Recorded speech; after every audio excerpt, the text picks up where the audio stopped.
Haleluya. Puji Tuhan. Selamat hari Minggu. Selamat kita mendengarkan sebagian dari firman Tuhan. Dan maaf, berapa hari ini saya bermasalah tenggorokan ini. Ya. Tapi puji Tuhan, hari ini saya merasa ada kelegaan. Ya, karena juga lewat doa-doa dan berkat bantuan Pastor Willy yang membawa jeruk dari Bogor untuk saya minum. Lemon. Makanya agak lega suara saya ini. Puji Tuhan, terima kasih Pak Willy yang telah menolong saya lewat tangan Tuhan. Amin. Puji Tuhan. Saya sangat berterima kasih kepada Bapak Gembala, Ibu Gembala, bahkan seluruh sidang jemaat Tuhan yang mempercayakan saya untuk melayani kita semua dengan kebenaran firman Tuhan. Dan doa harapan saya kita semua pasti diberkati Tuhan. Amin. Asalkan kita datang seperti Paulus bilang kepada jemaat yang ada di Roma, persembahkanlah tubuhmu sebagai persembahan yang hidup. Ya kan? Jadi ketika kita mau bawa hidup kita kepada Tuhan, tadi kita sudah memuji Tuhan, ya kan? Kita sudah menyembah Tuhan. Dan lebih daripada itu kita dengarkan firman Tuhan dengan kesungguhan hati ini, pasti kita semua ketika kita datang dengan beban, pulang dengan merasa kelegaan. Amin. Puji Tuhan.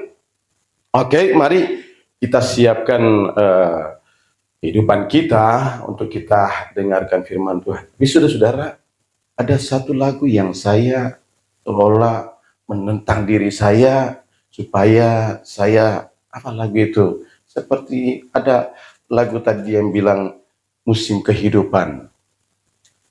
Rapnya yang mengatakan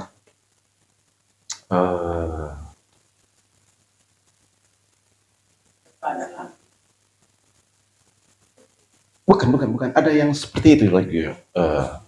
Rapnya yang bilang sehelai di rambut tak akan. Rapnya gimana rapnya?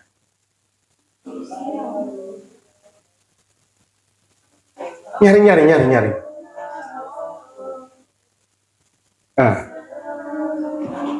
Menjagaku sehelai di rambut tak akan. Tapi ini sudah berlebihan jatuh. Saya komplain dengan lagu ini udah berlebihan. Tuhan izinkan. Waduh, makanya Tuhan. Cuma ya dia selalu bersuara. Karena memang saya sudah dengan berbagai cara ya supaya tumbuh lagi. Tapi suara berkata, memang kulit kepalamu sudah gersang, nak. Tapi jangan sampai rohanimu jangan gersang, kata dia. Sekalipun rambutmu nggak tumbuh lagi, yang penting jangan sampai rohanimu nggak tumbuh-tumbuh. Nah, saudara-saudara, jadi mari saudara-saudara, bagi kita semua, kita pengen rohani kita selalu bertumbuh dan berbuah. Amin. Walaupun dalam masa kehidupan kita mengalami berbagai tantangan hidup, jangan sampai rohani kita jadi gersang. Iya, sudah pasti segala hal yang kita hadapi ketika rohani kita gersang tidak mendapatkan kekuatan. Iya kan? Jadi Paulus bilang kepada dalam kitab Amsal, ketika kekuatan kita menjadi lemah, ya, kecillah harapan kita untuk di dalam Dia. Iya kan? Jadi mari sebagai umat Tuhan yang dikasih Tuhan, umat Tuhan yang diberkati Tuhan, mari siapkan hati kita untuk kita dengar firman Tuhan. Saya akan membaca dalam kitab suratan Paulus kepada jemaat yang ada di Filipi. Mari kita sambut pembacaan firman Tuhan ini dengan sikap tegak, dan sama-sama kita akan memperhatikannya dalam kitab Filipi pasal yang kedua, ayat yang pertama sampai pada ayat yang ke-8. Filipi pasal yang kedua. Biasanya kita berdiri ya kalau kita baca firman Tuhan. Oke, ya. Sambut pembacaan firman Tuhan dengan sikap tegak. Dalam kitab Filipi pasal yang kedua, ayat yang pertama, perikop di sana berkata apa? Ya, supaya bersatu. Nasihat supaya bersatu dan merendahkan diri seperti Kristus Yesus Tuhan kita. Oke, baca. 1, 2, 3. Jadi, karena dalam Kristus ada nasihat, Ada penghiburan kasih, ada persekutuan roh, ada kasih mesra dan belas kasihan. Karena itu sempurnakanlah sukacitaku dengan ini. Hendaklah kamu sehati sepikir, dalam satu kasih, dalam satu jiwa, satu tujuan, dengan tidak mencari kepentingan sendiri atau puji-pujian yang sia-sia. Sebaliknya, hendaklah dengan rendah hati yang seorang akan yang lain lebih utama daripada diri sendiri. Terus, dan janganlah tiap-tiap orang hanya memperhatikan kepentingannya sendiri, tetapi kepentingan orang lain juga. Terus, hendaklah kamu dalam hidupmu bersama menaruh pikiran perasaan yang terdapat juga dalam Kristus Yesus. Lanjut. Yang walaupun dalam rupa Allah tidak menganggap kesetaraan dengan Allah itu sebagai milik yang harus dipertahankan, melainkan telah mengosongkan dirinya sendiri dan mengambil rupa seorang hamba dan menjadi sama dengan manusia. Terus, dan dalam keadaan sebagai manusia, ia telah merendahkan dirinya dan taat sampai mati, bahkan sampai mati di kayu salib. Oke, silakan duduk. Sampai dulu di sana. Saudara kekasih di dalam Tuhan Yesus Kristus, ayat-ayat ini saudara-saudara tertuju kepada jemaat yang ada di Filipi pada masa itu. Dan jemaat Filipi, latar belakang mereka adalah orang-orang militer. Karena di Filipi, saudara-saudara, basis militer di sana. Waktu Paulus dan Silas dipenjarakan di Filipi oleh orang-orang ini. Tetapi saudara-saudara, semakin lama ketika penyampaian firman disampaikan kepada mereka, saudara-saudara, mulailah mereka terbentuk untuk mengenal Yesus sebagai Tuhan dan Juru Selamat. Pada tadinya saudara-saudara, mereka adalah orang-orang yang memiliki moral yang tidak baik. Ketika mereka menerima Kristus Yesus Tuhan sebagai Tuhan dan Juru Selamat, mulailah Paulus sampaikan ayat-ayat ini kepada mereka. Ayat yang pertama dikatakan, saudara-saudara, di dalam Kristus ada nasihat. Nah, terus coba kembali kepada ayat yang pertama. Di dalam Kristus, ada nasihat. Nah, ada penghiburan kasih, ada persekutuan roh, ada kasih mesra dan belas kasihan. Inilah yang ditekankan Paulus kepada jemaat yang dibangunnya. agar supaya mereka bisa untuk membangun seperti apa yang telah ditulis dalam ayat yang pertama ini.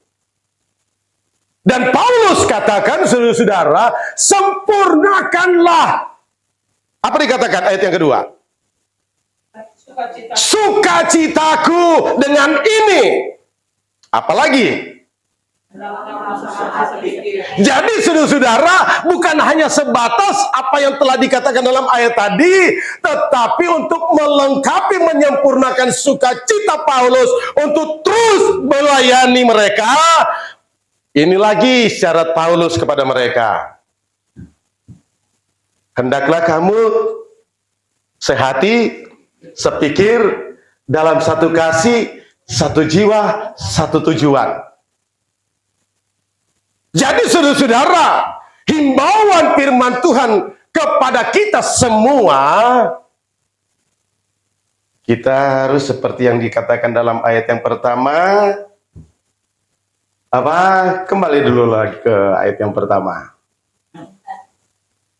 Di dalam Kristus ada nasihat, ada penghiburan, ada persekutuan roh. Sebagai gereja Tuhan, umat-umat yang mengasihi Tuhan, ketika kita melihat saudara-saudara kita, sahabat kita, apalagi satu ruang lingkup dalam persekutuan kita pada hari ini, melihat ada yang memerlukan pertolongan, atau ada yang melakukan satu pelanggaran yang walaupun bukan fatal, kita saling menasehati dia. Jangan begitu dong. Ya kan? Daripada kita seperti orang lain, kasih yang tersembunyi, bukan tegur yang nyata. Ya. Tapi kalau kita keterbukaan sama-sama, melihat satu sudah melanggar, tegurlah dia, nasihati dia. Nasihati dia. Jangan begitu. Kita kan satu tubuh Kristus. Amin. Kita satu tubuh Kristus, saudara-saudara. Ketika tangan melakukan pelanggaran, harus anggota lain yang akan. Jangan. Kita hidup di dalam Kristus, memiliki karakter Kristus. Amin. Jangan kita biarkan, saudara-saudara. Udah, dia. Perilaku jemaat Tuhan yang tadinya belum mengenal Kristus, yang ada di Filipi, seperti itulah yang mereka lakukan, saudara-saudara. Tidak peduli kepada sesama. Lu, aku. Masalah lu. Ngapain saya turut campur? Bukan begitu ajaran firman Tuhan. Karena dikatakan ada nasihat. Tapi kita berdoa dulu. Tuhan jamah aku untuk menasihati dia. Agar nasihatiku ini akan membangun dia, merubah dia. Jadi saling kita kasih nasihat. Ketika mendengar satu sudah berkata begini, sudah lain suaranya, sudah lain ceritanya. Jangan dong begitu. Iya, kita kan punya telinga mendengar dia dengan berkata baik atau berkata yang tidak baik. Kita langsung tegur dia, jangan kasih yang tersembunyi. Tegur yang nyata. Banyak orang-orang yang tidak pernah melakukan ini. Tetapi bagi kita adalah umat-umat Tuhan yang hidup di dalam dia, kita harus sampaikan ini. Jangan dong. Amin. Supaya kita jaga, supaya tidak ada keretakan di antara kita. Entah dia mau terima atau bagaimana. Tetapi ku yakin, saudara-saudara, saya yakin dan percaya. Ketika semua kita ada dalam persekutuan ini, ketika mendengar satu atau mendengar si B, mendengar si dia, pasti dia akan dengar kok. Karena kita satu dalam kesatuan iman, amin. Jangan kita, enggak enak. Saya mau ngomong gini, enggak enak. Nanti enggak diterimanya. Enggak usah seperti itu. Kita harus tegur, nasihati dia. Yang penting jangan sampai kita mau tegur dengan kata-kata atau dengan nada yang keras. Tapi tegur dengan nada volume yang seperti Yesus, lembut, ya, elok, elegan. Amin. Supaya dia menerima, dia dengar. Dan terusnya di sana dikatakan apa? Ada penghiburan kasih. Penghiburan kasih bagaimana sih? Ketika ada yang dilihat di antara kita, atau bukan saja di antara kita, orang-orang yang di luar sana yang mengalami kesusahan, mengalami berbagai masalah, kita hiburkan mereka, kita kuatkan mereka. Apalagi kita sesama jemaat Tuhan yang ada. Nah, masih kau banyak bergumul aja. Iya, aduh, aku gak mampu lagi. Sebenarnya mampu, ya kan? Tapi kita sebagai manusia berpikir, wah, aku gak mampu. Pasti mampu, amin. Tapi disitulah kita masuk. Kasih firman Tuhan, kasih kata-kata yang menghibur, harus kuat. Memang semuanya seizin Tuhan. Kalau seizin Tuhan, tidak mungkin Tuhan jauh kepada kita.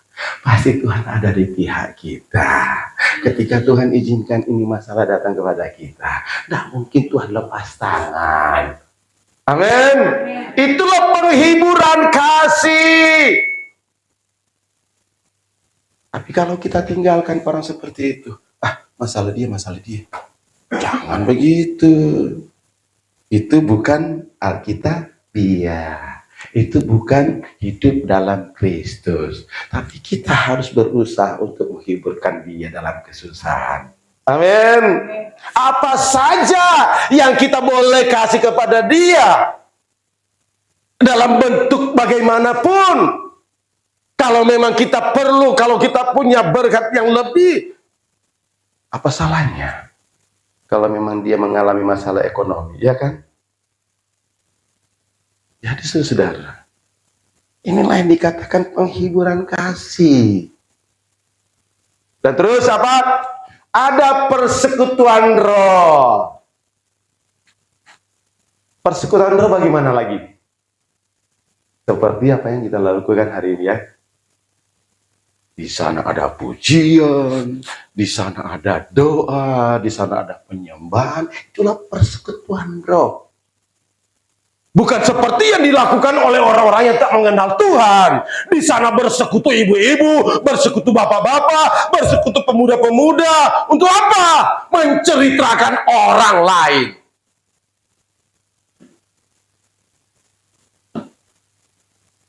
Kalau di tempat saya, wah, banyak kali saya lihat, bukan lagi ibu-ibu, maaf ibu-ibu.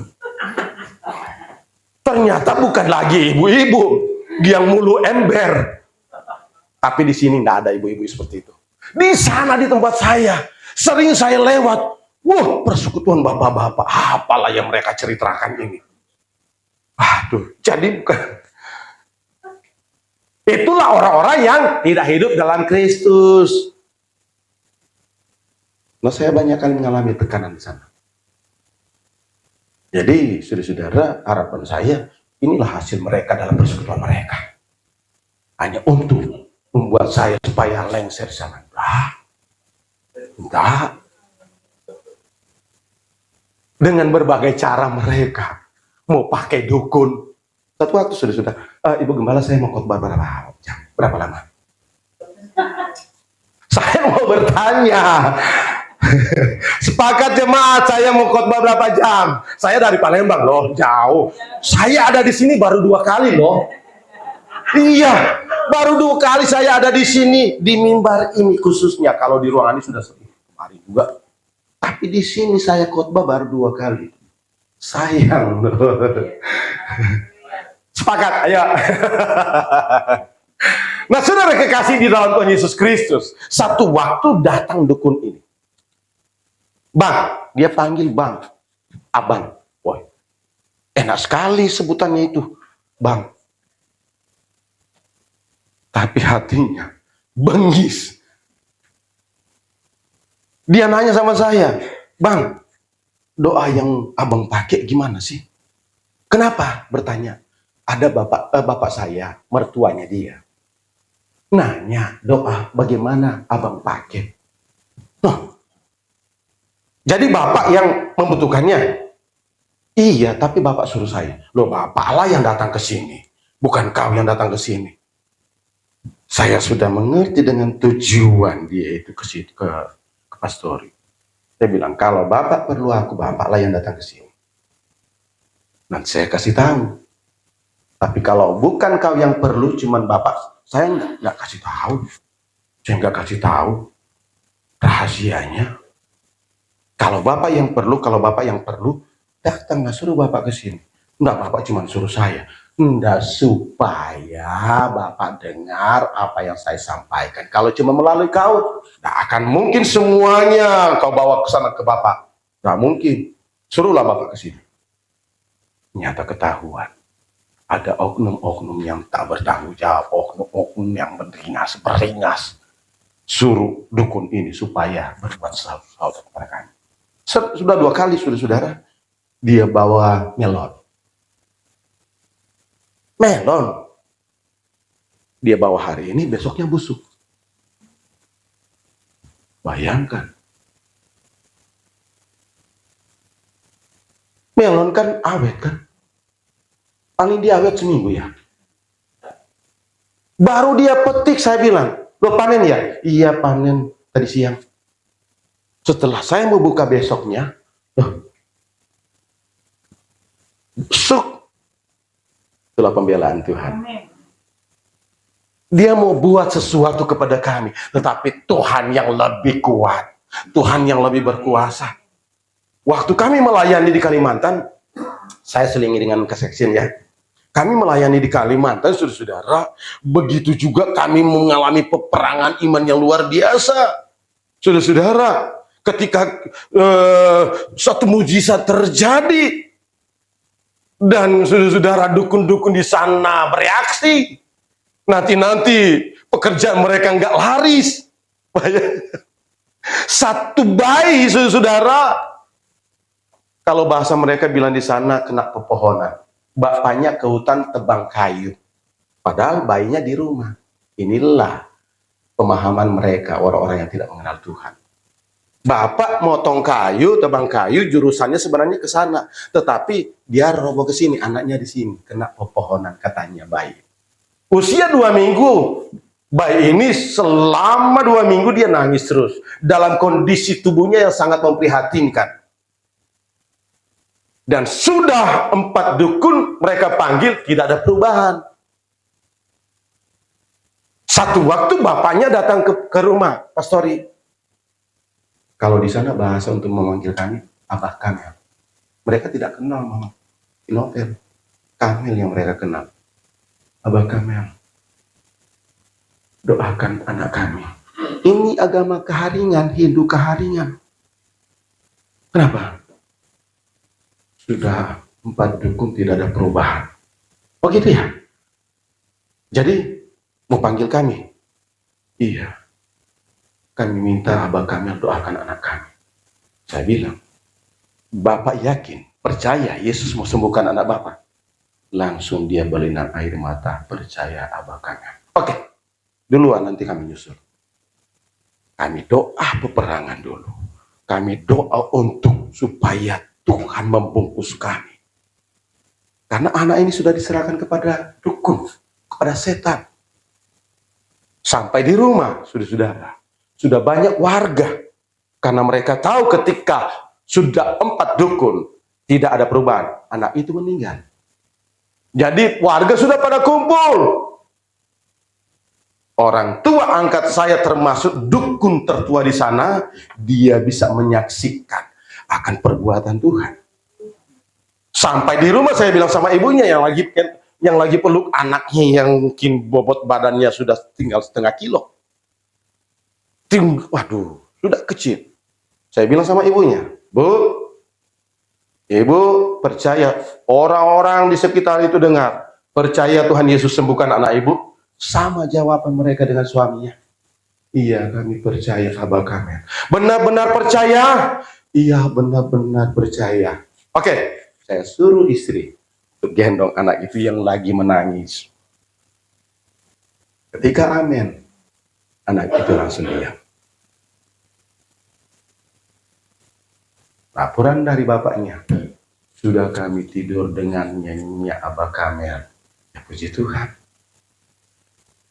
Ini suatu luar biasa Allah bekerja. Dan dukun bereaksi. Saudara-saudara, saya mimpi panah itu untuk sasaran ke sini, saudara-saudara. Di leher saya ini. Itu waktu saya tidur malam, mimpi tengah malam. Panah itu sasaran ke leher saya. Kalau saya tidak ngehir begini, pasti kena. Nah, itulah kuasa iblis. Tapi yang lebih berkuasa adalah Tuhan. Jadi lewat persekutuan kepada Dia, kepada Tuhan yang adalah Tuhan dan Juru Selamat, Dia memperhatikan kita umat-umat Tuhan. Dia tidak pernah tidur. Dia selalu matanya selalu menjelajah kemana-mana. Kenapa saudara-saudara? Karena dia selalu melihat kita selalu ada persekutuan roh dengan dia. Jangan seperti orang-orang di luar sana, orang-orang yang tidak mengenal Tuhan, yang hidupnya benar-benar tidak tahu Tuhan itu siapa. Dan kehidupan mereka hanya menceritakan kelebihan, kekurangan orang lain. Tapi bagi kita umat-umat Tuhan yang ada, kita selalu punya komitmen, kita harus bersekutu dengan Tuhan. Amin. Karena kita sadari, saudara-saudara. Lagi bilang tadi apa?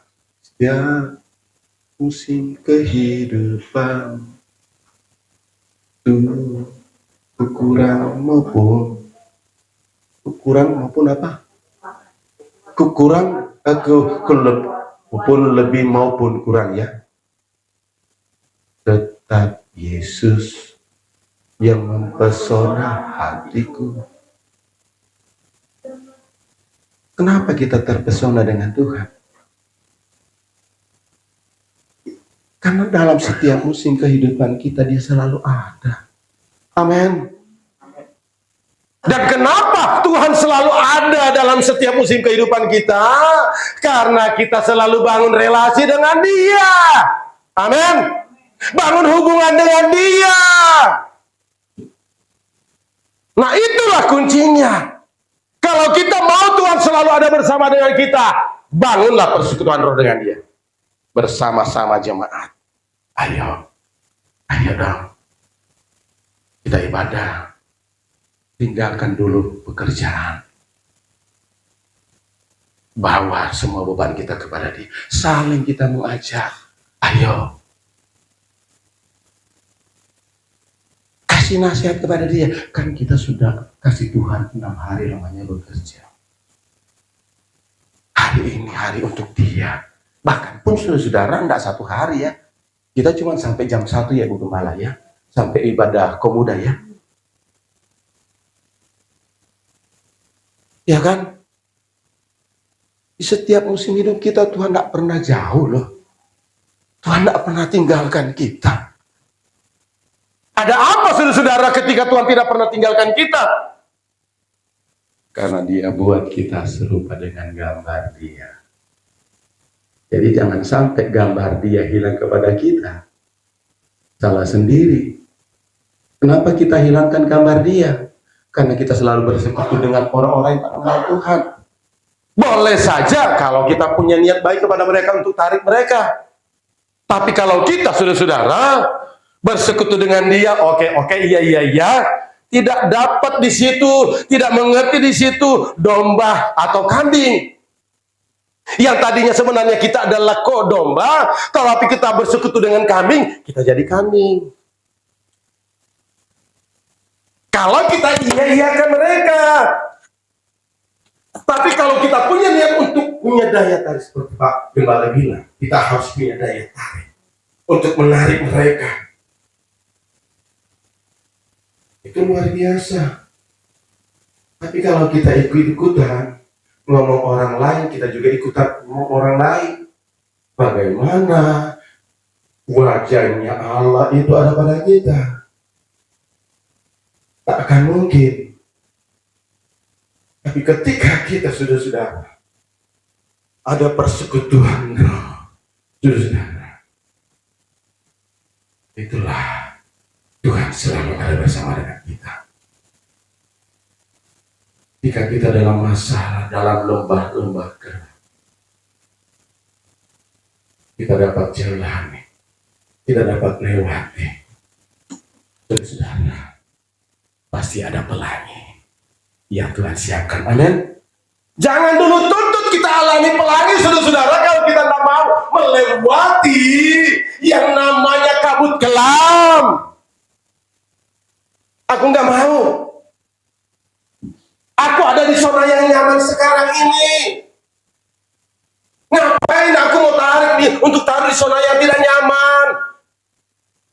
Kalau Tuhan izinkan, ketika kita ada di zona yang nyaman, Tuhan bawa kita pada zona yang tidak nyaman, saudara-saudara. Ada maksud Tuhan. Ada rencana Tuhan yang indah.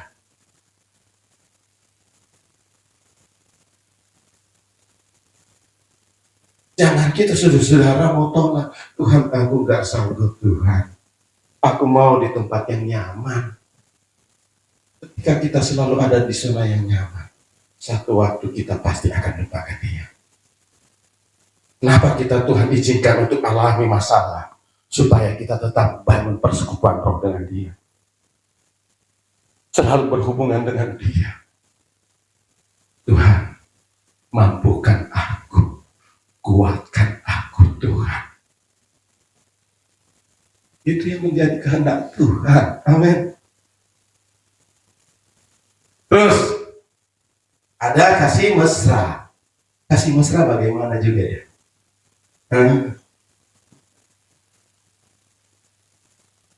Ketika kita bernyanyi seperti yang kita buat malam Jumat ya, bergandeng tangan, itu merupakan kasih mesra terjalin di antara kita jemaat Tuhan. Amin. Ada kasih mesra, saudara. Begini, saudara. Kasih mesra itu, saudara. Apa ini yang pemuda-pemuda di sini yang sudah pacaran, saudara, di situ benar-benar dia menunjukkan, benar-benar dia taruh hatinya, ya kan? Taruh hatinya yang memiliki Kristus. Mau belajar hari ya dengan berbagai cara untuk kita mau kasih mesra sama orang-orang yang sama kita, apapun orang-orangnya di luar sana yang memang membutuhkannya, ya kan? Jangan saudara seperti apa yang dikatakan dalam firman Tuhan. Sia-sia kalau kita memberi kepada orang yang memberi kepada kita. Dia kemarin memberikan nasihat kepada saya. Dia kemarin memberikan support kepada saya. Terus orang yang di luar sana kita bilang, oh saya tak kenal. Itu saudara, itu salah. Itu bukan karakter Kristus. Iya kan? Jadi siapapun dia yang benar-benar tergerak hati untuk sesuatu yang kita beri, baik itu saudara senyum, tapi jangan selalu senyum di tengah jalan. Ya kan? Jangan tertawa sendiri di jalan. Ya Pak William. Itu yang bilang.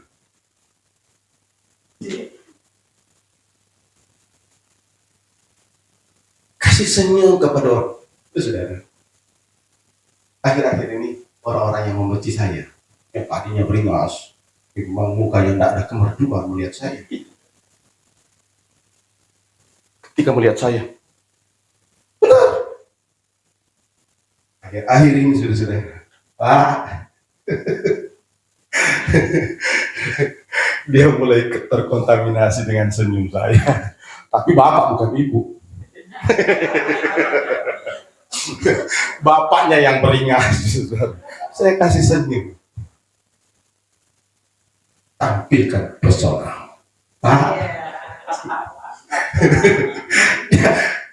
Dia mulai senyum, saudara-saudara. Dia mulai senyum. Tapi ya awal-awalnya, waduh, memang luar biasa ini Bapak ini. Tapi saudara-saudara, itulah kalau di dalam Tuhan tidak ada perkara yang mustahil.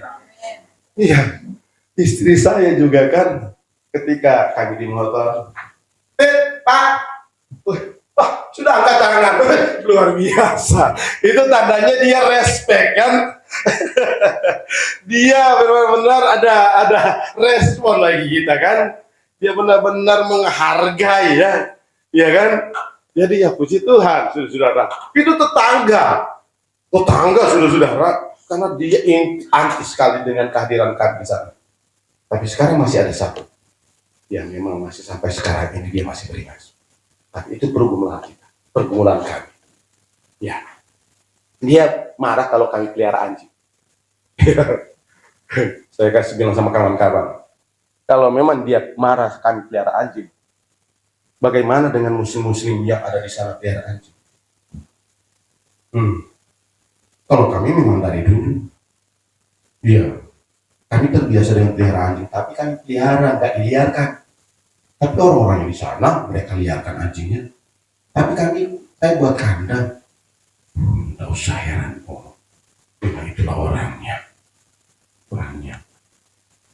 Jadi masih banyak yang pro sama kami. Tinggal satu ini. Terus saya dalam pergumulan untuk jiwa ini. Saudara-saudara kasih dalam Yesus Kristus. Jadi harus ada belas kasihan. Apa dikatakan tadi, poin tadi, kasih mesra. Ya. Tapi juga kita ada batasannya ya. Amin.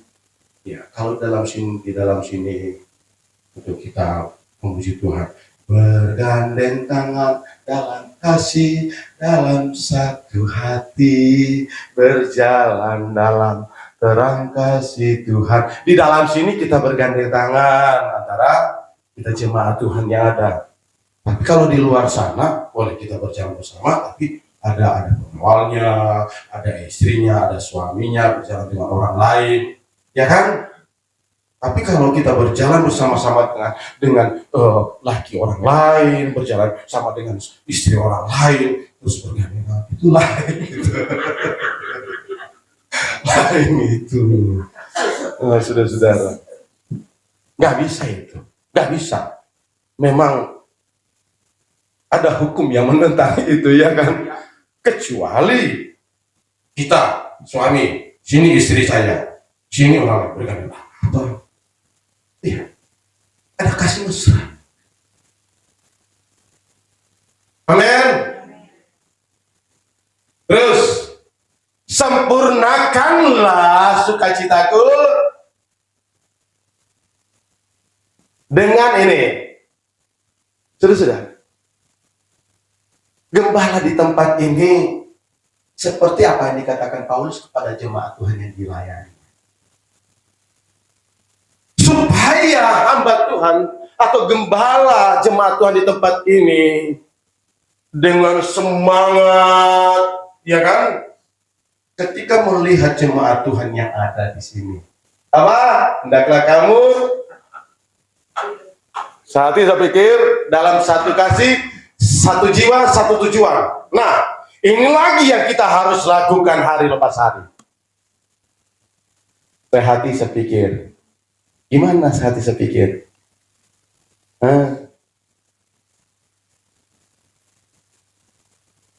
Tidak ada yang bertolak belakang. Amin.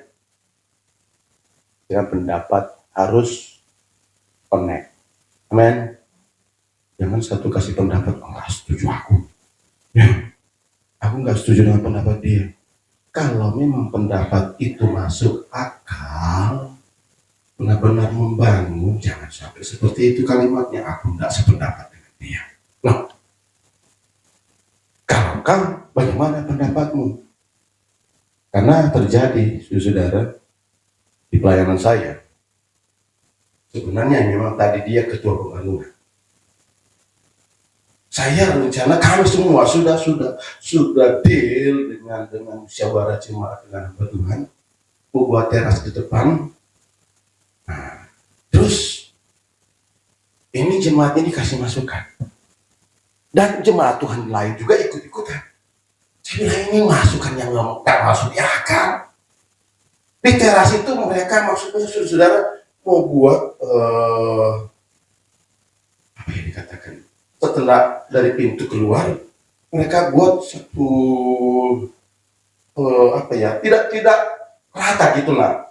Sementara dengan maksud saya, dengan maksud jemaat lain harus rata supaya ketika pasang keramik, ya. Tapi dengan masukan dia harus seperti itu supaya katanya orang-orang beribadah di luar, duduk di luar bisa kelihatan.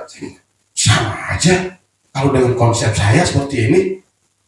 Tapi maksud dia adalah apa? Turun gitu, turun di tengah-tengahnya. Nah, enggak. Jadi sudah saya biarin dulu mereka kerja. Saya bilang sama istri saya, ayo kita timbun ini. Supaya ketika kita bangun selesai keramiknya, nanti dia lihat bagaimana. Jadi om yang harus berusaha tindak supaya membenahi masukan-masukan yang tak masuk akal. Tidak sependapat. Saya tidak mau seperti itu. Kalau memang masuk akal, oke. Saya udah bilang, ratakan aja. Nah, dia seperti itu. Melanggar dia. Nah, oh, baru jadi setelah saya dikasih kelebihan, saudara, untuk masang keramik bisa. Iya. Multi talenta. Saudara-saudara kasih dalam Yesus Kristus. Dikatakan saudara-saudara, kita harus menyempurnakan sukacita gembala kita dengan apa? Sehati sepikir. Tidak ada di antara kita yang saling sikut mengikut. Di antara kita hanya kita bergandeng tangan dalam kasih, dalam satu hati. Amin. Tidak ada yang saling kita beda pendapat. Amin.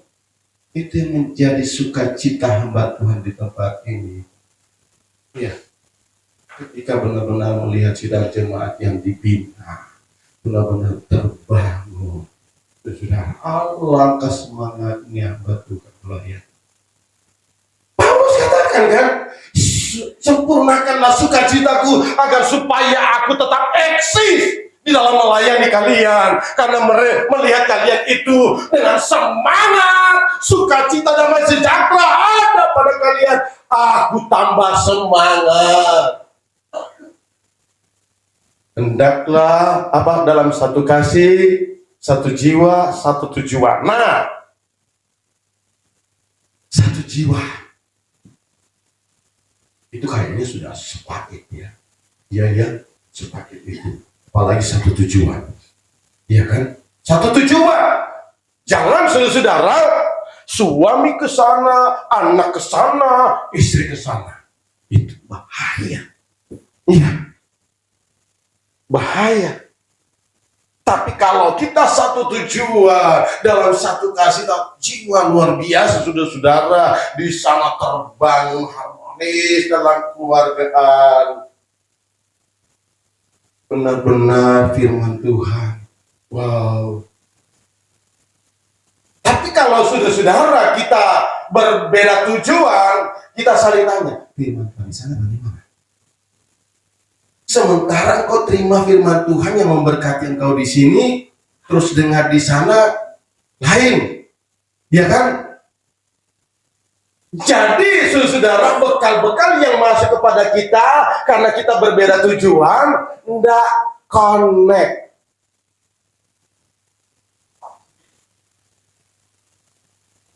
Alangkah baiknya kita satu tujuan. Karena juga satu tujuan kita ke surga kan. Tak mungkin suami ke neraka, istri ke surga. Suami ke surga, anak ke neraka. Nah mungkin kan. Nah terus saudara, lanjut. Saya kan belum kasih kesepakatan tadi ya.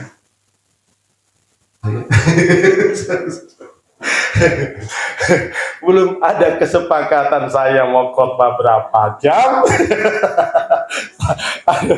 Ya oke, lanjut saja, mengalir saja ya. Kita semua mau diberkati Tuhan. Amin. Lanjut. Ayat yang ketiga, saudara, apa dikatakan di sana, saudara? Coba. Dengan tidak mencari kepentingan diri sendiri. Nah, ini lagi. Saudara, kehadiran kami di Sumatera sudah sangat luar biasa. Sampai hamba ke sana jempol. Tapi saya nggak banggakan diri ke mereka. Luar biasa kehadiran Pendeta Jaya di Gunung Megang ini membantu, sangat membantu. Waktu masa COVID, saudara, masa COVID, saya hubungi ada berapa anak Tuhan yang diberkati Tuhan untuk memberkati kami. Saya hubungi, Pak, Shalom Pak, puji Tuhan, apa kabar Pak? Baik Pak Pendeta Jaya. Begini Pak, masa COVID ini kan sekarang ini ekonomi jemaat kan menurun. Dia bilang, pasti baik di kota maupun di daerah pasti ada dampaknya lewat COVID ini Pak. Nah, kenapa Pak Jaya? Begini Pak, saya mohon kalau Bapak tergerak, ya bantulah kami hamba-hamba Tuhan yang di wilayah kami ini. Kalau Bapak tergerak, kalau Bapak tidak tergerak nggak apa-apa. Dia bilang kan, langsung dia respon, siap Pak Pendeta Jaya. Nah, sudah 2 minggu kemudian ketika saya berkomunikasi dengan dia, langsung dia, Pak Jaya, kirim nomor rekening Pak Jaya untuk hamba-hamba Tuhan. Coba Pak Jaya jumlah semua hamba-hamba Tuhan di wilayah Pak Jaya. Nah, saya langsung kirim ke dia. Dia turunkan dana dengan nominal 1 hamba Tuhan 1 juta. Itu pertama kali saudara. Dan saya tergerak lagi saudara, karena anak Tuhan yang membantu ini tidak seterusnya, tidak selamanya, ada batasnya. Saya hubungi lagi anak Tuhan, sementara jalan ini bantuan ini. Nah, saya hubungi lagi, Pak, Shalom Pak, begini. Oh, langsung diresponnya. Ada anak Tuhan, 4 orang anak Tuhan yang saya hubungi, semuanya punya respon. Dan kami saudara terbantu sekali. Dan kalau saya cuma mau pentingkan diri saya sendiri, saya sudah hebat. Saya sudah punya mobil. Pak, kirim duit dong untuk beli mobil. Pasti. Iya kan? Karena terjalin hubungan. Amin, terbangun relasi dengan dia. Tapi saya enggak seperti itu. Tidak mementingkan diri sendiri. Tapi saya melihat kepentingan banyak orang. Dan saudara, Tuhan melihat di situ hati kita yang melayani Tuhan. Tuhan lihat hatimu yang benar-benar mementingkan banyak orang daripada engkau. Kalau kita punya lebih berkah, karena kan semuanya itu cuma bilang apa? Titipan. Mobil titipan. Jadi kita sebenarnya saudara-saudara, tidak perlu untuk meminta kaya lebih. Yang satu yang kita minta kepada Tuhan, apa? Apa yang kita minta kepada Tuhan? Kesehatan. Banyak orang di luar sana, punya mobil mewah, punya rumah-rumah yang mewah, harta melimpah. Sakingnya harta melimpah, mereka nggak mau tidur di rumah mewah mereka mau tinggal di penjara sana. Alias korupsi. Nah, saudara. Tapi kita diajarkan tak korupsi kan. Amen. Kita tahu miliknya semua yang kita ada pada kita adalah milik Tuhan. Sebab itu kembalikan kepada Tuhan. Saudara kasih dalam Tuhan Yesus Kristus. Saya tidak terlalu panjang untuk membahas, tapi kayaknya saya ini, satu perikop yang kita baca terus saya tidak ulas semuanya ini gimana? Nanti Tuhan tuntut kepada saya. Kalau mungkin cuma satu ayat ya oke. Tapi ini kita baca satu perikop tadi kan, belum sampai lagi. Kan perikop ini sampai 10 ayat kan? Baru sampai aja ke nanti jadi kepikiran saya ini dia. Nggak mau ulas semua ayat-ayat yang kita baca. Saudara. Tapi bagaimana respon jemaat kalau kita mau ulas semua ayat-ayat ini? Gimana? Haleluya. Jangan ada dusta di antara kita. Haleluya. Saya menangis dengan senang hati loh. Saya menangis dengan senang hati melihat jemaat Tuhan yang ada dengan semangat. Iya. Jadi saudara kekasih di dalam Tuhan Yesus Kristus, jangan kita mencari pujian-pujian yang sia-sia. Saya tahu jemaat Tuhan di tempat ini sudah tertidur, sudah terpahami. Ketika gembala, ayo kita berkolaborasi. Bapak, kumpul dana. Ya, terkumpul dana. Kalau kita cuma mau pakai satu nama, atas nama siapa? Saya. Ada satu kali itu, saudara. Saya selingi lagi dengan kesaksian ya. Ya, saudara senang dengar kesaksian saya. Jangan ada dosa di antara kita. Satu lagi tuh saudara, saya bilang sama gembala, Pak, tapi bukan gembala di sini, gembala di Jawa. Pak, dengan tujuan saya datang, karena kami punya program untuk membangun. Oke, bangun apa? Ya untuk merenovasi.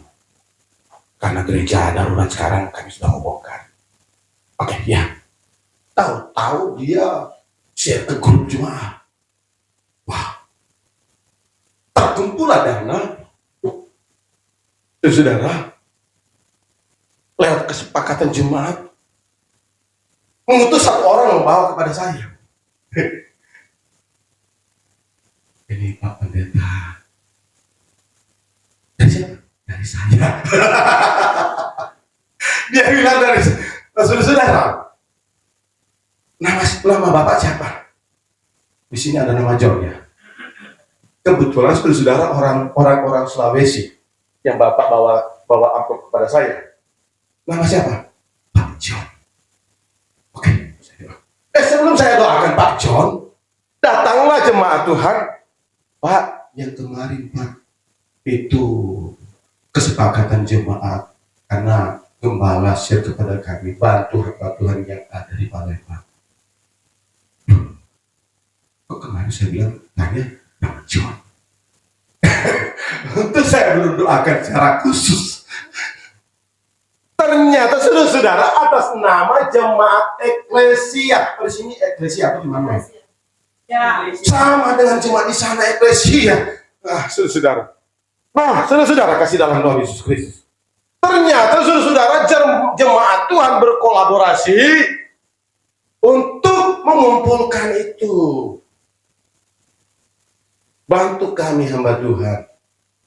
Tapi ini Pak John, dia untuk mencari pujian yang sia-sia. Dia korupsi nama lain.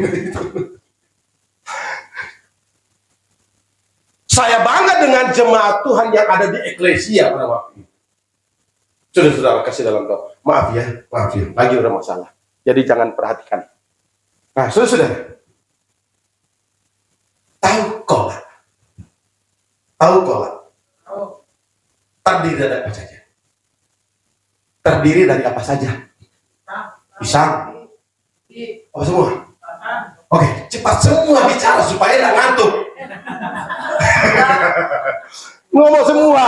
Apa semua terdiri dari apa saja kolak? Duren bilang bisa ya? Oh, kolak karing juga ya? Satu kali ya? Kolang kaling, ubi, pisang, apa lagi? Pondan, santan, gula, air. Tapi namanya kolak. Enggak ada nama pisang. Ya kan? Kolak. Kecuali ada yang berkorban secara individu. Tapi kalau kita semua yang terlibat atas nama jemaat eklesia, ya kan? Siapa yang bangga? Selain gembala, kita semua bangga di dalam Tuhan. Karena kita mengembalikan punyanya Tuhan. Kita cuma hak mengelola. Banyak orang bangga, wow. Saya katakan tadi, banyak orang yang bangga punya mobil, punya rumah mewah. Kebanggaan bagaimana mereka tidur di penjara? Tidur di penjara, bangga apa? Tapi kalau kita hidup sederhana di hadapan Tuhan, kita miliki damai sejahtera, sukacita. Kenapa? Kita melakukan firman, kita sadari hidup kita ini semua nafas ini cuma kepercayaan Tuhan. Yang kita bangga, saudara, saya sekarang ini sehat, saya sekarang ini kuat, mampu bekerja, walaupun tidak ibadah, tidak kembalikan milik Tuhan, saya kuat. Coba kita lihat dalam tubuh kita ini. Zat-zat yang ada dalam tubuh kita ini. Apa semua? Zat-zat apa semua? Jangan ada di antara kita, maaf kalau di sini. Saudara-saudara bangga dengan dirinya, bangga dengan hidupnya, dengan badannya yang berbobot. Tapi dia tidak sadari zat-zat yang ada dalam tubuh dia sebagai penggerak hidupnya. Zat apa semua? Zat air. Zat karbon, zat besi, zat kapur, zat apa lagi?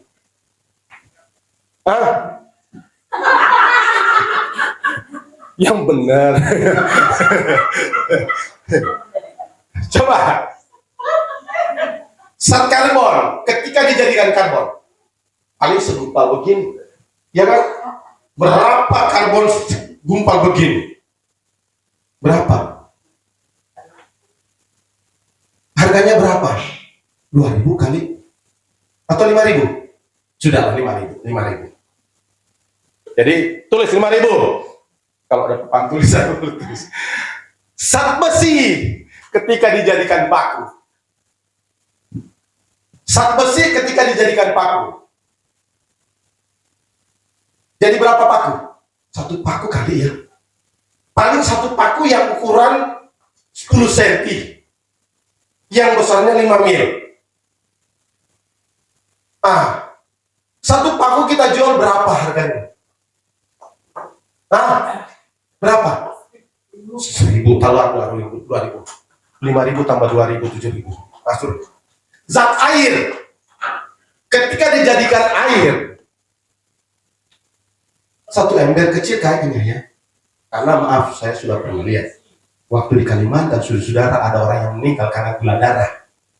Gula darah basah. 5 hari saudara dikuburkan. Maaf ngomong ya. Saudara, jarak jauh, radius berapa meter, baunya minta ampun. Karena sudah 5 hari, orang meninggal dengan gula darah basah. Tapi mereka sudah terbiasa. Tempat tidur jenazah sudah saudara mereka buat para-paranya. Tahu para-para? Nah, tempat-tempat tidur jenazah mereka terbuat dari bambu. Dari bambu dikasih miring begini, alas pakai karpet supaya airnya turun. Di bawah sini ada jerigen dikasih. Saya lihat air dari jenazah itu. Tapi kalau saya mau, saya kena denda. Saya tetap bertahan. Saya lihat.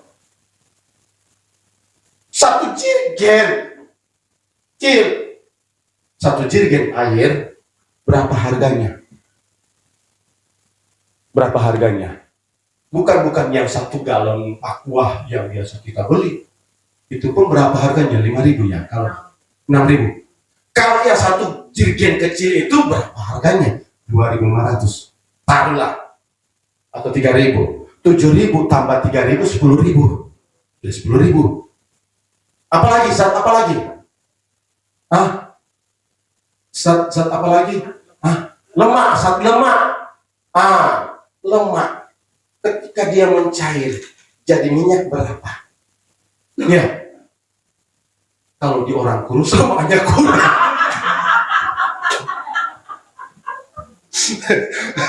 Kalau dia orang kurus lemaknya kurang. Jangan bandingkan dengan orang yang gede. Kita lihat kalau Pak Willy sudah gemuk, lemaknya sudah oke ya. Tapi kalau orang kurus, kalau dia harganya berapa kalau dia jadi minyak? Paling 1 kaleng, 1 gelas kecil kalau dijadi minyak harganya berapa? Nah, sudah 11.000. Tambah dengan zat-zat lainnya tak terhitung. Jadi apa yang kita mau banggakan dalam hidup kita ini? Ketika kita kumpulkan semua zat-zat yang ada pada kita untuk diperuangkan kalau boleh. Nah, ada gunanya.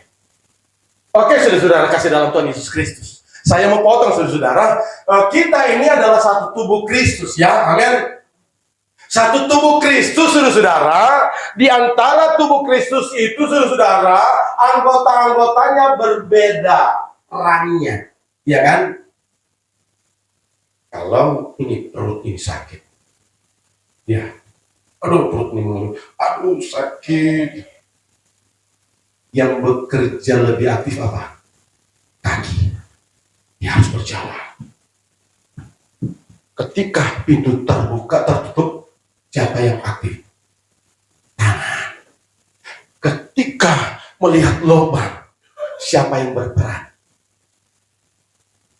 Mata. Hati-hati, jangan ada lubang. Jauh-jauh mata sudah melihat lubang. Kaki, hati-hati kaki. Begitulah dengan kehidupan kita sebagai tubuh Kristus.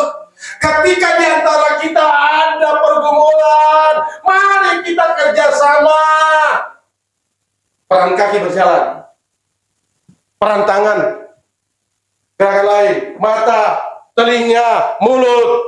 Saudara-saudara, kita pergunakan panca indera ini dengan tujuan memperbaiki orang, menyelamatkan orang, amin. Karena kita adalah satu tubuh Kristus. Kita diberkati Tuhan, Pak. Kita diberkati Tuhan. Jadi mari kita sebagai umat Tuhan yang ada di hari-hari ini, jangan sampai kasih ini hilang pada kita. Karena ada satu waktu, masa yang benar-benar kita tidak mau hadapi. Tapi kalau masa itu waktunya Tuhan, mau kemana kita? Masa yang sukar. Coba lihat dulu, dalam kitab 2 Timotius. Coba kita akan lihat, saudara. Kita sekarang pada zaman penantian untuk menantikan kedatangan Yesus kali yang kedua. Amin. Perhatikan saudara, ketika kita sudah bangun semua apa yang telah tertulis dalam ayat yang pertama sampai pada ayat yang kedua, hati-hati. Karena Timotius, Paulus bilang kepada Timotius, coba baca dalam kitab 2 Timotius, saudara, kita akan melihat pasal yang ketiga ayat yang pertama, 2 Timotius pasal yang ketiga ayat yang pertama. Ini saudara, saat menantikan Yesus datang kali yang kedua, banyak orang akan mengalami seperti ini. Perhatikan. Saya akan potong dengan ya. Tinggalkan dulu yang oke, ya. Ayo kita baca bersama apa yang ditulis dalam kitab 2 Timotius ini. Oke, ya terus baca. Ketahuilah bahwa pada hari-hari terakhir akan datang masa yang sukar. Nah, terus. Manusia akan mencintai dirinya sendiri. Nah, terus. Dan hamba-hamba. Terus. Mereka akan membuat dan menghantiri. Mereka akan menjadi pemfitnah. Mereka akan berontak terhadap orang tua dan tidak jauh berterima kasih. Sampai dulu di sana. Ini akan terjadi di hari-hari terakhir ini. Makanya firman Tuhan selalu menghimbau kita tentang kasih. Kasih persaudaraan antara kita hidup di dalam Tuhan. Kasih persaudaraan antara hubungan darah. Saudara-saudara. Amin. Apalagi kita ini keluarganya Tuhan. Satu tubuh Kristus. Jangan sampai kita terjadi, kita alami ini, kita lakukan ini. Anak-anak muda, berapa anak muda di sini? Apa dikatakan di sana? Memberontak terhadap orang tua. Banyak anak-anak muda kehilangan kasih. Apalagi menghadapi teknologi yang canggih, luar biasa.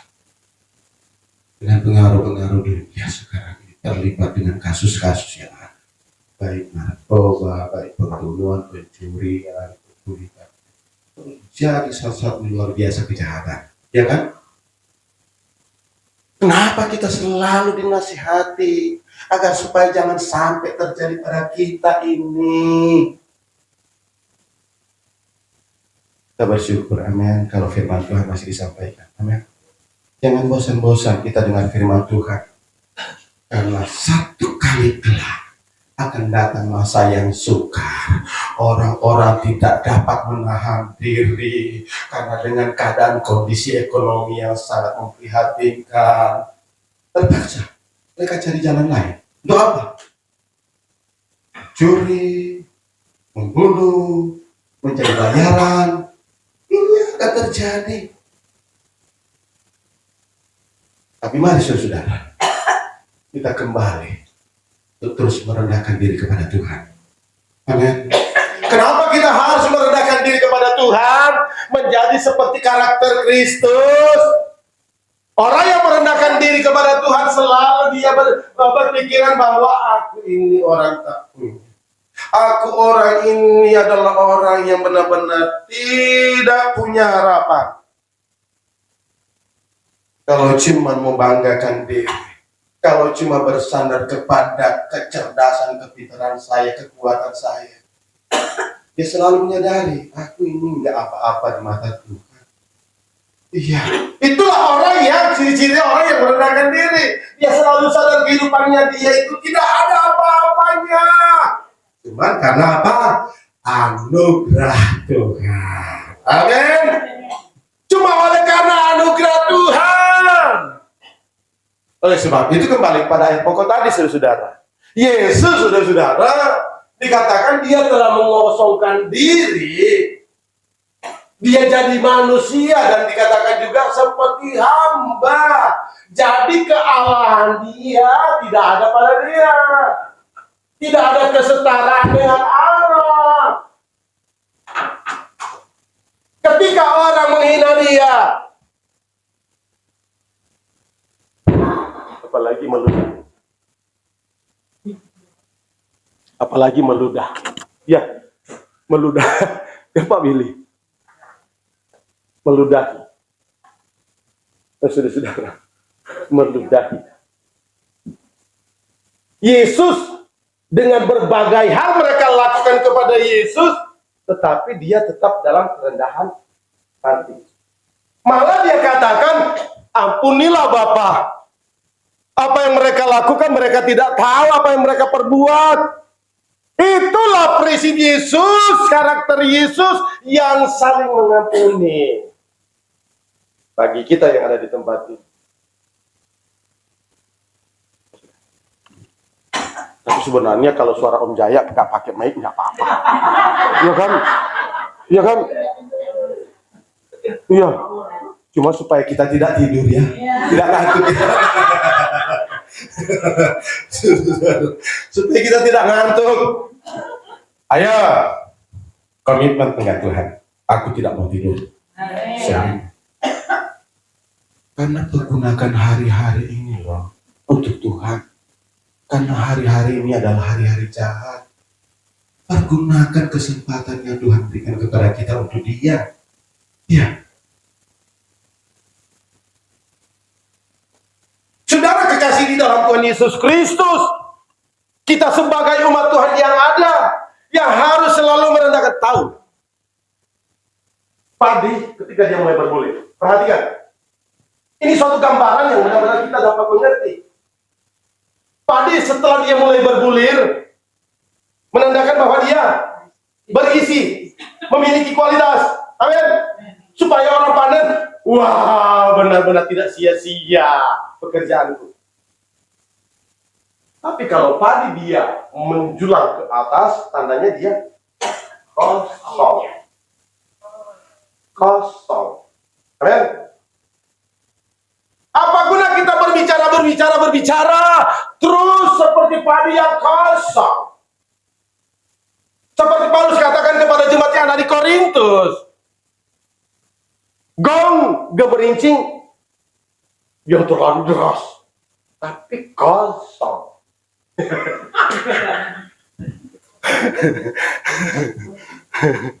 Tapi mari saudara-saudara.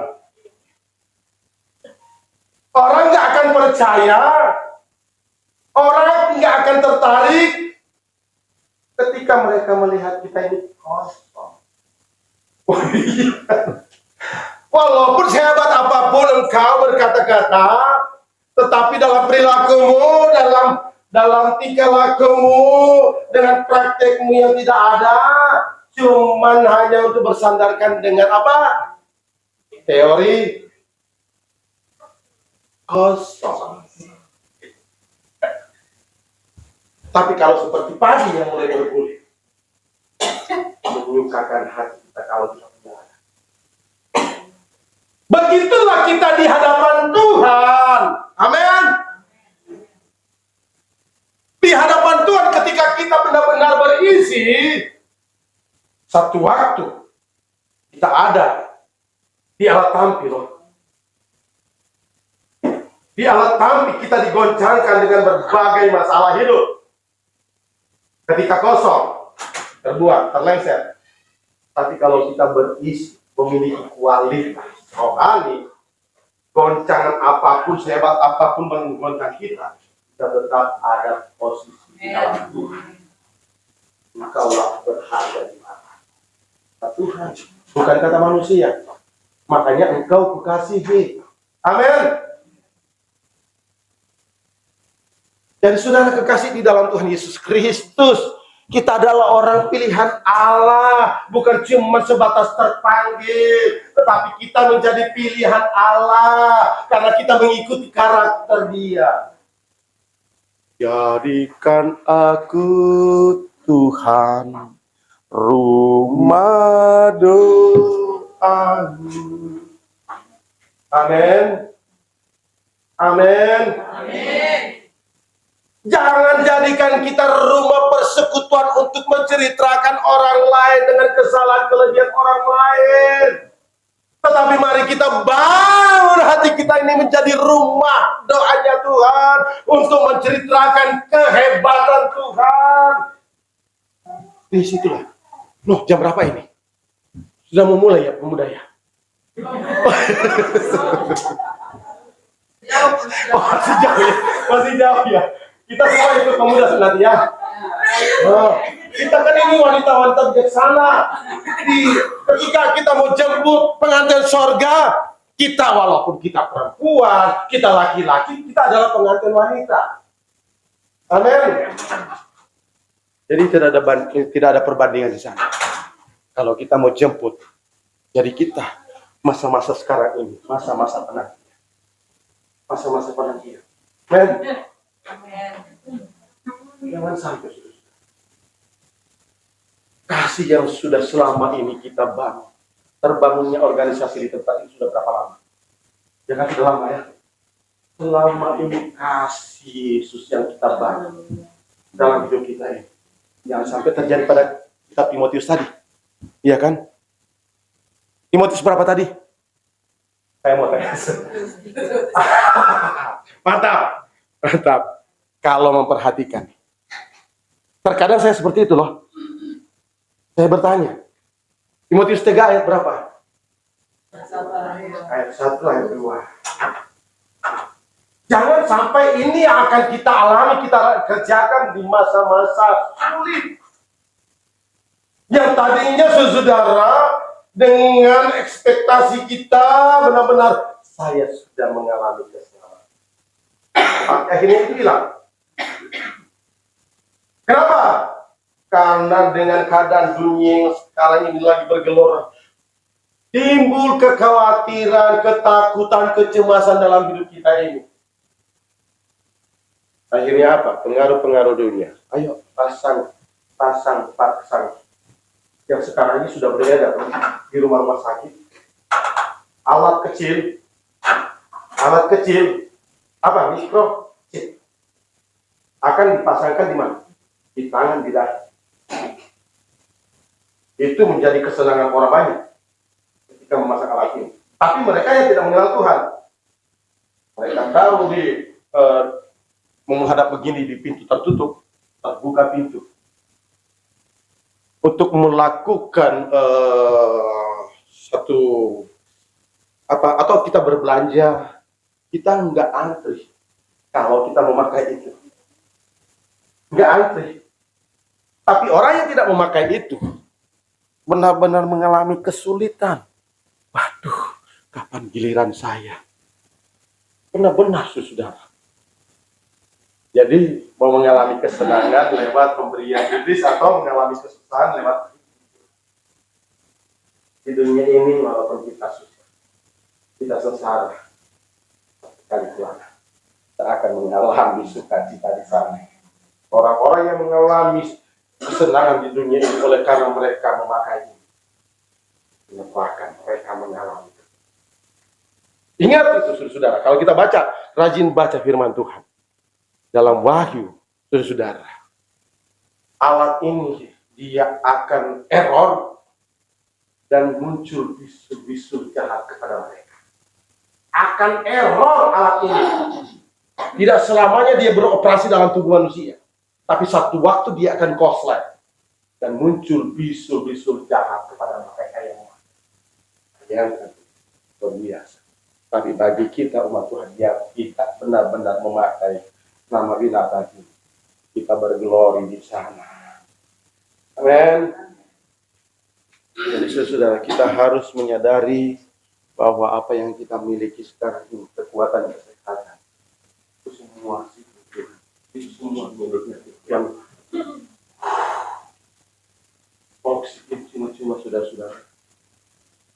Oksigen yang Tuhan taruh kepada kita. Ibu sudah usia berapa, Bu?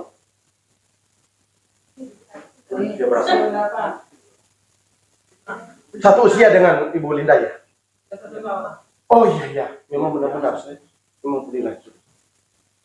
Kalau ini Tuhan izinkan kita masih ada, ya Bersyukurlah pada Tuhan. Dengan bagaimana kita harus bersyukur selalu kepada Dia, mempersembahkan tubuh jiwa kita kepada Dia. Tandanya kita membalas semua apa yang Tuhan taruh kepada kita. Ya. Amin. Jadi kita umat-umat Tuhan yang ada di tempat ini, Yesus dibilang tadi Dia telah mengosongkan diri. Dia sebenarnya sebagai Allah. Dia cuma seperti hamba. Kalau Dia bilang, nggak begitu, Bapak, aku nggak mau seperti itu. Tapi itulah Yesus.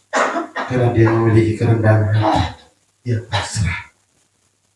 Dia bisa melewati semuanya itu.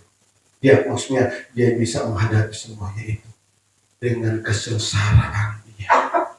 Agar supaya kita boleh merenungkan betapa sengsaranya Yesus disalibkan. Supaya menyadarkan kita yang tadinya saudara, ego kita yang tinggi, kesombongan kita, yang selalu memakai kecerdasan kita, mengandalkan selalu kekuatan kita. Ketika kita merenungkan firman Tuhan, Yesus mati di kayu salib, itu menyadarkan diri bahwa kita benar-benar ada oleh karena pengorbanan Yesus. Jadi dengan tujuan Yesus mengorbankan dirinya, dengan apa saudara-saudara? Menggantikan kita. Dan ketika Dia mati, Dia dikuburkan, Dia dibangkitkan, tugas Yesus apa? Aku akan pergi ke sana, menyediakan tempat bagi kamu. Selesai aku menyediakan tempat bagi kamu, aku akan datang kembali. Amin. Itu apa?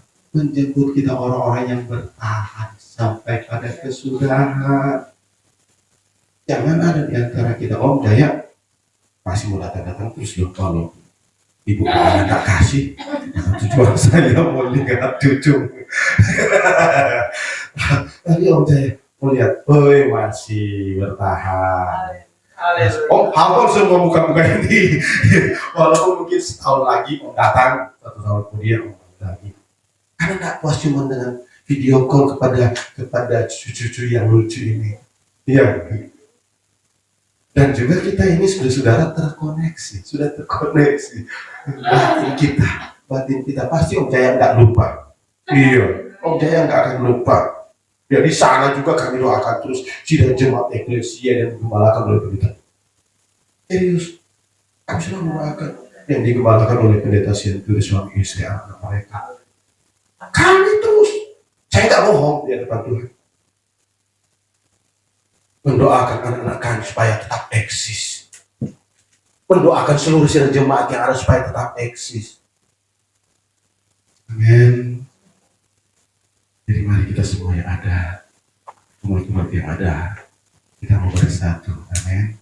Seperti ubi singkong beda ya? Beda ya. Ubi keladi ya, ubi rambat, singkong. Apa semua terdiri apa semua tadi? Terdiri dari apa semua tadi? Kolang kaling, gula, pandan, kayu manis, singkong, pisang labu. Ya. Ketika mereka ini berkolaborasi, muncullah aroma.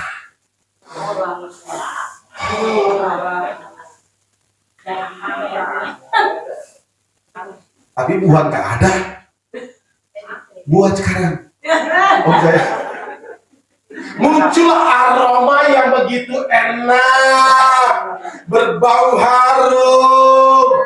Karena dengan satu kesatuan.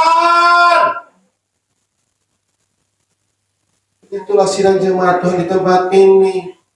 Ketika bangun satu kesatuan, jangan pakai nama sendiri. Jangan korupsi nama-nama yang lain. Om Jaya dari aku. Padahal spontanitas jemaat. Tapi enggak, saya enggak. Ya, enggak. Cuma satu gambaran kan ya. Cuma satu gambaran, satu pandangan. Iya. Iya. Enggak. Om saya enggak ke situ. Apa.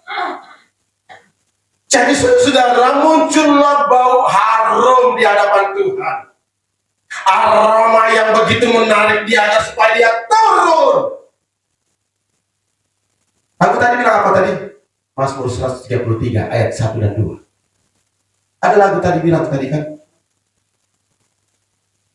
Oh betapa indahnya bila saudara seiman hidup dalam persatuan. Saya tidak ngomong sama novel tentang firman Tuhan yang saya kasih. Saya tidak ngomong. Tapi itulah ikatan batin. Amin. Satu ikatan roh, persekutuan roh. Roh itulah yang akan berbicara kepada saya. Mazmur 133 ayat yang terakhir. Ayat 1 dan 2. Atau mau lanjut? Enggak. Cukup ya. Om Jaya enggak capek. Enggak capek Om Jaya. Oke, apa dikatakan di sana? Syara Daud apa? Yang baiknya dan indahnya apabila saudara-saudara diam dengan sorry. Nah, terus. Baca terus. Seperti minyak yang baik di atas kepala mengalir ke janggut, yang mengalir ke janggut Harun dan ke leher jiwanya. Tunggu. Itu menunjukkan apa? Satu hubungan. Ya, Tuhan bersama dengan manusia. Manusia dengan Tuhan. Ya. Jadi ketika kita selalu bangun hubungan dengan Tuhan, kita bangun pujian kepada Tuhan, kita bangun penyembahan kepada Tuhan, kita puji dulu Dia dong. Bapa kami dalam surga, dipermuliakanlah namamu, datanglah kerajaanmu, jadilah kehendak-mu di bumi seperti di surga. Itu pujian loh. Baru kita minta berikanlah pada hari ini makanan sekalinya. Karena kita sudah puji Dia. Jadi kita bangun hubungan dengan Tuhan. Ya. Nah terus. Seperti embun gunung Hermon yang turun ke atas gunung-gunung Sion. Kesanalah Tuhan memerintahkan berkat kehidupan untuk selama-lamanya. Jadi enggak sia-sia persekutuan kita, jerih lelah kita. Ketika kita bangun hubungan dengan Tuhan, bangun hubungan dengan sesama. Enggak, itu saudara sia-sia. Amin. Tuhan yang menyediakan semuanya. Ketika kita sibuk dengan Tuhan, tidak mungkin Tuhan tidak sibuk dengan kita. Tapi kalau kita tinggalkan Tuhan, kita bisa tinggalkan kita. Kalau boleh kita berpikir. Tapi semuanya ini kunci kepada kita. Tuhan tidak pernah mau tinggalkan saya dan saudara. Dia selalu ada di posisi yang tepat. Ketika kita selalu ada dengan Dia, Dia tetap ada. Di mana kita berada? Di gua, di lubang manapun, Dia tidak dibatasi dengan ruang waktu. Dia ada. Tapi kuncinya dari kita ketika kita tinggalkan Dia, posisinya Dia tetap ada. Walaupun kita bersama, kita sudah melukai Dia. Dia tidak pernah memerintahkan dirinya melakukan hal-hal yang jahat. Ya, kitalah yang membuat kita ini menjadi orang-orang yang benar-benar tidak punya harapan. Kita sendiri. Contohnya dalam kitab Timotius kan. Tuhan tidak pernah menyangkal dirinya untuk melakukan hal-hal yang jahat kepada kita. Ya kan? Oleh sebab itu, supaya kita dapat mempertahankan Dia selalu ada dalam hidup kita, Kita terus bangun. Tuhan, jaga lindungi. Dimanapun kita pergi dan berada, dalam pekerjaan kita, dalam usaha kita, tetap Tuhan yang sama. Walaupun kita yang sering berubah, ya kan? Kita yang sering manusia berubah, iya. Tapi jangan sampai seperti pada kitab 2 Timotius ayat 1 dan 2. Jangan sampai hilang kasih menjadi tawar. Itu yang sangat berbahaya. Selama ini kita bangun bersama, sudah terjalin kasih di antara kita. Terus nanti datang satunya, ada alat kami yang sampai tidak terlengser. Kita tetap ada pada posisi yang sama seperti yang kita buat pada hari ini. Amin. Kita tetap ada dalam persekutuan dengan Tuhan. Walaupun goncangan hebat apapun, terus tetap ada di posisi sebagai anak Tuhan. Sekali anak Tuhan, tetap ada Tuhan. Puji Tuhan. Oke, ya. Saya enggak panjang lebar. Udah lebar ya? Udah panjang ya? Maafkanlah saya. Ya. Tapi Tuhan memberkati kita semua. Angkat tangan yang diberkati Tuhan. Jangan ada dusta. Mari kita bangkit berdiri.